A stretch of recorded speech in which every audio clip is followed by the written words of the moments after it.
Coming up, I will discuss how to embrace networking and how it can help you successfully grow your career. Let's get started.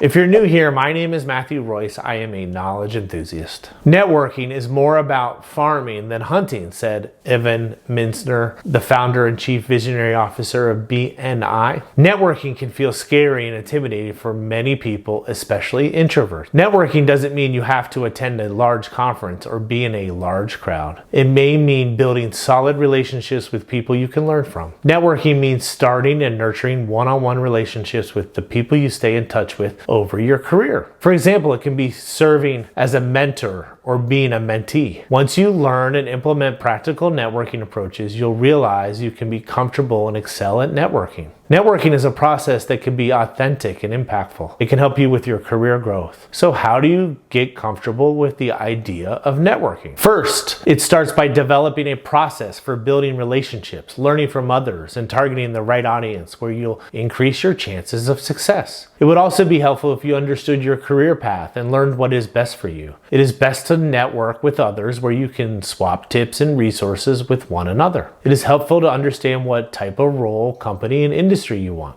Many jobs are landed through networking. A referral or introduction can make a big difference in growing your career successfully. Your network is your net worth, said Porter Gale, a speaker, networker, and entrepreneur. Here are 5 simple yet powerful tips to help you meet new people, grow your network, and grow your career. Number 1, change your mindset about networking. The first place to start with networking is dispel myths and hesitations about it. There are many myths we believe about work and life. Networking has many myths, such as you should only network if you're looking for a job, or that extroverts are the best at networking. Some people believe networking is seedy and don't do it. You can ask for someone's time and help if you do it correctly. You can be polite and professional with networking. As you grow your career, someone may ask you for help so you can return the favor. The only way to get something is to ask. Get to know yourself and ask for support. Networking can start simply by getting a great mentor and setting up a successful agreement. Networking is about learning as much as it is about building relationships. The key is to be prepared and thoughtful. It would help if you had interesting questions to cultivate deeper relationships. Number 2, know your target audience. To get comfortable with networking, you must know your target audience. Whom should you reach out to and network with? If you don't talk to the right people, networking can feel uncomfortable. When you first start networking, be open-minded. You'll be surprised whom you know in your network already. Ask a family member, friend, neighbor, acquaintance, or someone at your gym who would be someone good to talk to. They may be able to introduce you to someone. After you build your momentum, refine who is best to talk to when you are networking. For example, if you are in marketing, you should talk to other marketers, consultants, and people who work at agencies that help marketers. You could also find groups on LinkedIn or reach out to your college alumni network. People are more interested in helping you when you have some connection. You could also use LinkedIn to see your mutual relationships with your network and kindly ask for an introduction. Number 3, find ways to make networking feel more natural. Sometimes it can feel fake and inauthentic to network. That's why it's crucial to make networking feel more natural. Make sure you don't go into a selling mode immediately. Put fun first and wait until the end to discuss business. To make it feel more authentic, introduce yourself first by saying something like, "My name is," insert your first name,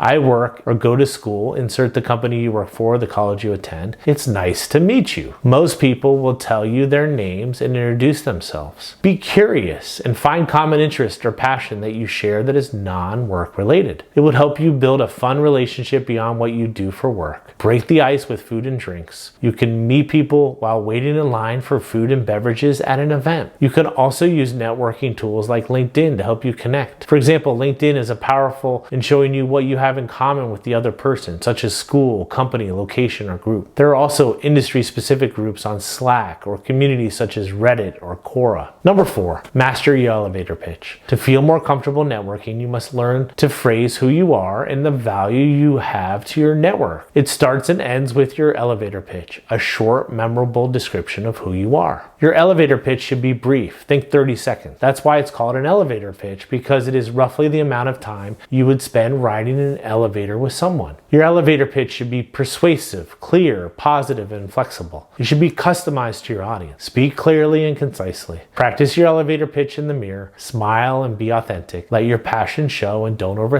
it. Have a solid call to action, such as giving out a business card, connecting on LinkedIn, a 15-minute call the next week, or an introduction from their network. Test and then tweak it. Number 5, follow up. Networking is not a one and done thing. You must follow up with your connections after an event, email introduction, or discussion online. Many people work hard with networking but forget to follow up. That's one of the most crucial parts of networking. Ensure you follow up within 24 to 48 hours after. Follow-up notes should include the next steps and helpful information, such as an excellent article to read or when and where to connect again. As a rule of thumb, you should reconnect with your network at least twice yearly to keep it warm. Please make sure you stay top of mind with your network by connecting with them on LinkedIn, sharing helpful content, and connecting as much as you can. Okay, let's bring it all together. First, if you like what you saw here, please hit the subscribe button below. If you want to go fast, go alone. If you want to go far, go with others, said an African proverb. There are 5 simple yet powerful tips to help you feel more comfortable networking. Change your mindset about networking. Know your target audience. Find ways to make networking feel more natural. Master your elevator pitch and follow up. When you embrace the idea of networking, you can successfully grow your career. Networking can be a valuable way to help you progress faster in your career. While it is natural to have hesitations about networking, you can overcome them by changing your mindset. Networking can feel comfortable if you let go of your limiting beliefs and tap into the power of building strong relationships. Thank you for watching. Until next time.